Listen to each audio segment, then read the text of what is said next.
সদৌ অসম ক্ষুদ্ৰ চাহ খেতিয়ক সন্থা চৰাইদেউ জিলা সমিতিৰ নৱগঠিত প্ৰথমখন বৰ্ধিত কাৰ্যনিৰ্বাহক সভা বুধবাৰে সোণাৰী সমলয় গোষ্ঠী প্ৰেক্ষাগৃহত অনুষ্ঠিত হয়। উক্ত সভাত কেঁচা চাহপাতৰ উচিত মূল্য নিৰ্ধাৰণ কৰাৰ সন্দৰ্ভত এক বিশদ আলোচনা অনুষ্ঠিত হয়। ইতিমধ্যে কেঁচা চাহপাত চিঙা কাৰ্য চলিত বৰ্ষৰ ফেব্ৰুৱাৰী মাহৰ পৰা আৰম্ভ হৈছে।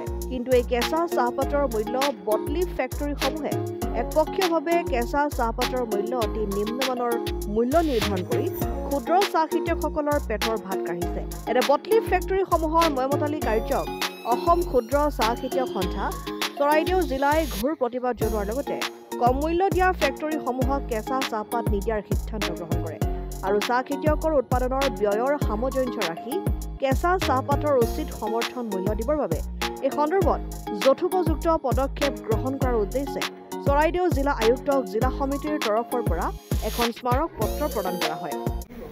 সদৌ অসম ক্ষুদ্ৰ চাহ খেতিয়ক সন্থা চৰাইদেউ জিলা সমিতিৰ আজি নৱনিৰ্বাচিত সমিতিখনৰ প্ৰথম বৈঠক কাৰ্যনিৰ্বাহক সভা।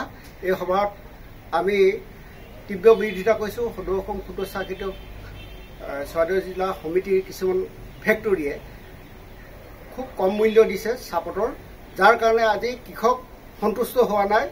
আজি কৃষকে যিখিনি চাহপাত উৎপাদন কৰোঁতে যিমান আৰ্থিক অৱস্থাৰ প্ৰয়োজন হয়, যিমান অৰ্থৰ প্ৰয়োজন হয়, আজি তেখেতসকলে সংগ্ৰাম কৰি জীয়াই থাকিবলৈ সক্ষম হোৱা নাই। তাৰ কাৰণে আমি বিৰোধিতা কৰিছোঁ।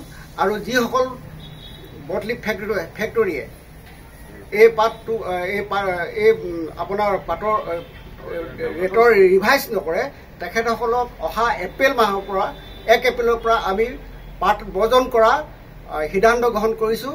আৰু আমাক এই ক্ষেত্ৰত আমাৰ আঞ্চলিক সমিতিয়ে পূৰ্ণ সহযোগিতা আগবঢ়াব আৰু আমি সকলোৱে এই যাত্ৰাত আগবাঢ়ি যাবলৈ আমি সক্ষম হ'ম। ধন্যবাদ। মথুৰাপুৰৰ পৰা ইছলাম আহমেদৰ ৰিপৰ্ট, অসম আদিত্য।